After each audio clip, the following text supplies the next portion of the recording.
Yo, what's up sa inyong lahat mga kayahay? Andito tayo ngayon sa Rosie Legazpi, located at Maharlika Highway, Banyag, Daraga, Albay. So yan, nasa harap na natin yung KRY 200 nila na latest edition ngayong 2025. Yan, ikutan lang natin para makita natin yung kabuuan ng motor. So ayan siya guys, no? Sa forma pa lang, pangayahay na. Yan. So ayan na guys, umpisa natin dito sa kanyang headlight. Ito yung headlight kauli niya na may pangalang Rosie, kulay puti. At may Euro 3. Yan, ito malaking 200 dito. Sa decals niya maganda. Naiiba naman siya guys, no? Pinagalong gray, blue, at siyempre yung itim. So maganda siya guys, no? Ang bulb niya is halogen type. At ayan, meron din siyang daytime running light or park light, no? So dito sa kanyang front fender, yan. Wow. Flexible. Hindi siya hard plastic, no?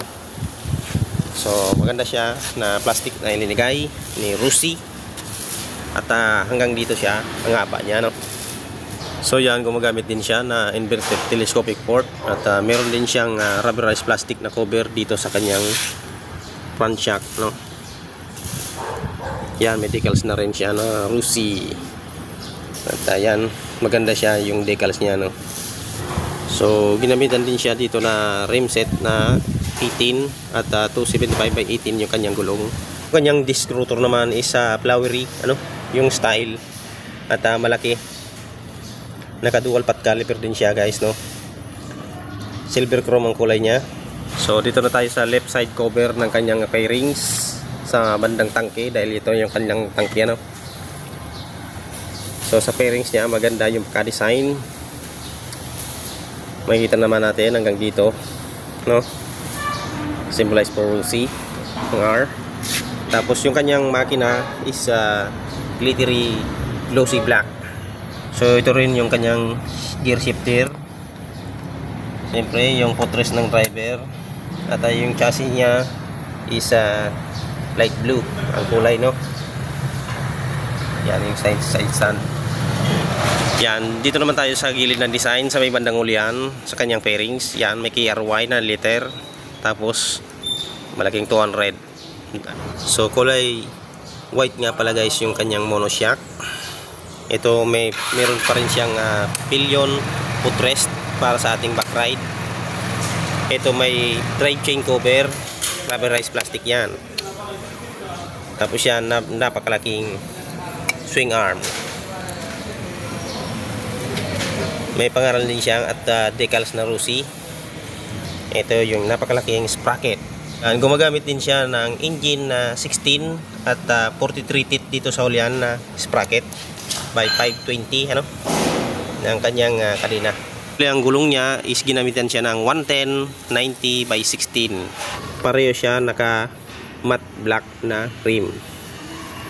So ito naman yung kanyang disc rotor sa ulian. Malaki rin siya, no? Mas malaki yung sa unahan. Tapos naka single pot caliper siya na silver gray ang kulay. Ito yung kanyang muffler. Makikita nyo naman ang kanyang muffler, semi stainless, may tatak na Rosie at Euro 3. Yan.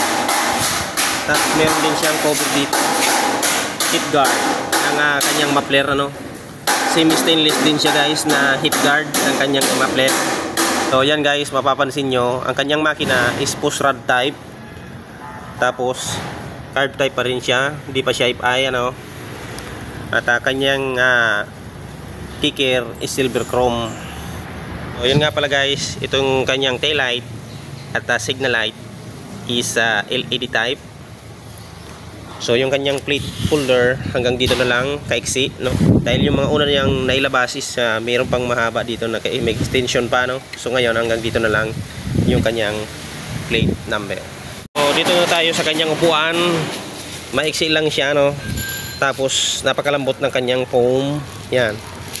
Yung kanyang tela is maganda at makapit yan sa puwet ng driver. So shoutout nga pala kay Sir Jeff, ang malupit na mekanikong tisoy dito sa Legazpi na Rusi branch. Guys, sa kanyang napakaliit na digital panel, andito yung kanyang selector. Tapos yan, may tatak pa siya na Rusi. Naka-embossed siya, no? Embossed. Ito, meron siyang decals na Rusi dito sa kanyang handlebar. At ayan, silver chrome ang kulay ng kanyang handlebar. So naghahanap pala ng susi. Ito yung kanyang susian, ano? Yan, oh. Off, on.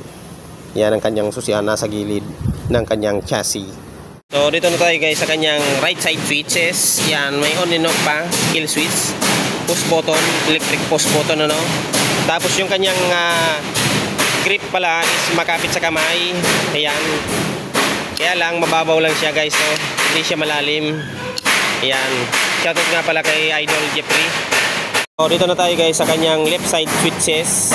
Ayan yung off, park light, and on ng kanyang headlight. Ayan yung high and low. Tapos yung kanyang signal light. At yung kanyang busina. Ayan, napaka lambot ng kanyang clutch. Ayan, oh. Lambot ng clutch. Ayan, oh. Dalawang daliri lang. So sinakyan natin ito guys. At ang height natin is 5'8". Ngayon nakatiptoe na ako dito. Yan, oh. Kung mapapansin nyo is nakatiptoe na ako, ano. So tamang tama lang sa akin, sa height ko, itong motor na KRY 200 ni Rusi. So overall ng ating review nitong Rusi KRY 200 is good para sa akin. At pwede ko itong rekomenda sa inyong lahat sa gustong magkaroon ng dirt bike, ganitong unit, ganitong model ni Rusi, is pwede kayo mag-avail sa lahat ng Rusi branches na malapit sa inyo. So ayan guys, ano pang hinihintay nyo? Avail na po kayo dahil mura lang ito. So hanggang dito na lamang po ang ating vlog sa ngayong araw na ito. Kung nagustuhan nyo po itong vlog natin, like, comment, share. Salamat sa inyong panonood at suporta. God bless. Peace out.